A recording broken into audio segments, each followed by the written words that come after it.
হালকা দেখা চোখে জল এসে গেছে একটা জিনিস, ছাদের উপর থেকে একজনে একটা টুকরা ফালা, এমনি নিচে 20-25 জন ব্যাগলে দাঁড়াইতে হয়, একটা টুকরা মাটিত পরে পরে কারাকারি লাগে। হায় রে কুরবানিওয়ালা রে, কি গোশত বন্টনওয়ালা রে, দোতলার উপর থেকে এক টুকরা করে ফালায়, একটা টুকরার জন্য সবটি একটার উপর আরেকটা পড়তেছে, নিতে পারতেছে না, মাটি সহকারে গোশতটা ব্যাগের ভিতরে ঢুকাইতেছে। হায় রে জগৎ, হায় রে জিন্দেগি। আমি মনে করি ব্যাগ নিয়ে ফাতার আগে তুমি নিজে যাইয়া ব্যাগ বানাইয়া গরিবের বাড়িতে পৌঁছায় দেওয়ার দরকার ছিল।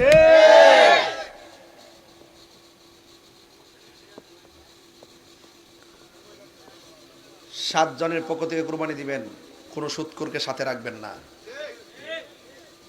বাড়িয়ে বলেছি না, সুদখোরকে আমি ধুইতে বড় মজা লাগে।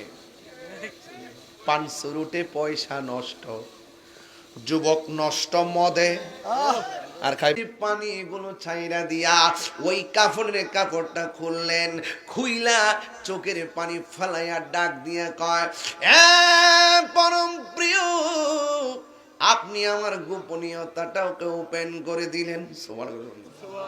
আর জোরে জোরে বলেন না সুবহানাল্লাহ। আপনি আমার গোপনীয়তাকে ওপেন করে দিলেন। এবার এই কথা বলে পাগলা ডাক দিয়া কয়, তোরা সব সইরা যা, আমি নামাজ পড়াবো। এই পাগলার কাছে 4টা গুণ আছে। 1 নম্বর, সে কোনোদিন আসর নামাজের সুন্নত ছাড়ে না। 2 নম্বর, সে কোনোদিন পরনারীর দিকে তাকায় নাই। 3 নম্বর, সে কোনোদিন আসর নামাজের সুন্নত ছাড়ে নাই।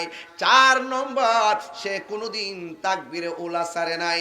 এই জন্য যুবক, আপনাদের কাছে আমার প্রশ্ন, আমরা তাকবীরে উলার সাথে নামাজ আমরা চাই কি চাই না?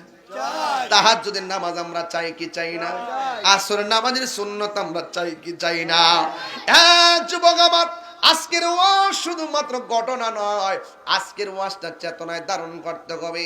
এখন বলবেন হুজুর, তাইলে ওই জানাজার নামাজের ইমামতিটা করলো কে? কে সেই পাগলা? ইতিহাসের পাতায় তার নামটা কি?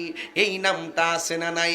এক একজন উলামায়ে কেরাম এক এক রকমের আলোচনা করেন, কিন্তু আমি এই আলোচনার গবেষণায় পেয়েছি, যেই ব্যক্তিটা আসর নামাজ জীবনে ছাড়ে নাই, পরনারীর দিকে তাকায় না, এবং তাহাজ্জুদের নামাজ ছাড়ে নাই, তাকবীরে উলা ছাড়ে নাই, যেই লোকটা পাগল বেশে নামাজ পড়তে আইসা বলতেছেন, আমি এতদিন গোপন ছিলাম, আমাকে আপনি আজকে ওপেন করে দিলেন।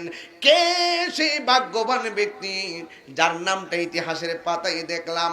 তার নাম হলো সুলতান শামসুদ্দিন আলতামাশ রহমাতুল্লাহি আলাইহি। চিৎকার মেরে কি আল্লাহু আকবার বলা যাবে না?